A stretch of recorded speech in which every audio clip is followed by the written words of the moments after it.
अतिशय वेगाने विकसित होत असलेल्या श्री विठ्ठलाच्या पावन नगरीत पंढरपूर समीप आम्ही घेऊन आलो आहोत एक सर्व सुविधांनी युक्त विठू माऊली नगर येथे भव्य प्लॉटिंग प्रकल्प। आमच्या प्रकल्पाची वैशिष्ट्ये प्रशस्त रस्ते, प्रत्येक बाजूला डिमार्केशन, संपूर्ण साईटला कार कंपाऊंड, रस्त्याच्या बाजूला स्ट्रीट लाईटची सोय, संपूर्ण प्लॉटिंग मधील रस्त्यांच्या दुतर्फा झाडांची लागवड, संपूर्ण प्लॉट धारकांना आवश्यक वीज कनेक्शनसाठी स्वतंत्र डीपीची सोय या आणि अशा अनेक सुविधांसह युक्त विठू माऊली नगर मध्ये 1 ते 11 गुंठ्यांपर्यंतचे प्लॉट उपलब्ध। साईटचा पत्ता विठू माऊली नगर, MIT स्कूलच्या पाठीमागे पालखी तळाजवळ, सातारा रोड, वाखरी, तालुका पंढरपूर। घडामोडी पाहण्यासाठी आमच्या YouTube चॅनलवरील PVR म्हणजेच पंढरी वार्ता या न्यूजला सबस्क्राइब करा आणि शेजारील बेल आयकॉनवर क्लिक करा।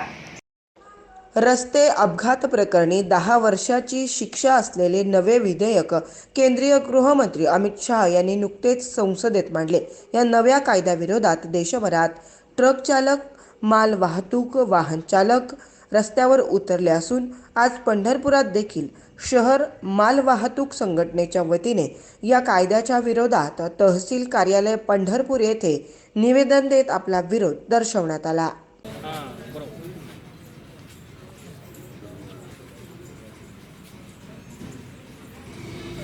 मी कृष्णा कवडे, पंढरपूर शहर माल वाहतूक संघटना अध्यक्ष।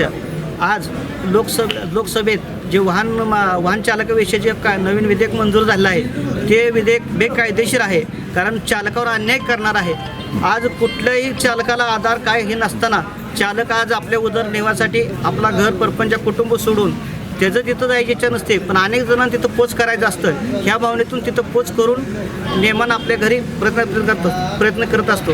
अशा वाहन चालकावर आज मोदीने अन्याय केला आहे। त्यांना आज अपघात झाला, जर टायमामध्ये त्या पेशंटला दवाखान्यात नाही नेलं तर 10 लाख रुपये दंड आणि 10 लाख रुपये शिक्षा टोटल आहे, ही ताबडतोब रद्द करावी। यासाठी आज पंढरपूर शहर तहसीलदार यांना आम्ही निवेदन दिलं आहे आणि तालुका पोलीस स्टेशन, शहर पोलीस स्टेशन यांनाही देणार आहे। आणि जर यांनी जर दखल नाही घेतली तर 4 तारखेला आम्ही मोठा रस्ता रोको आंदोलन करणार आहे।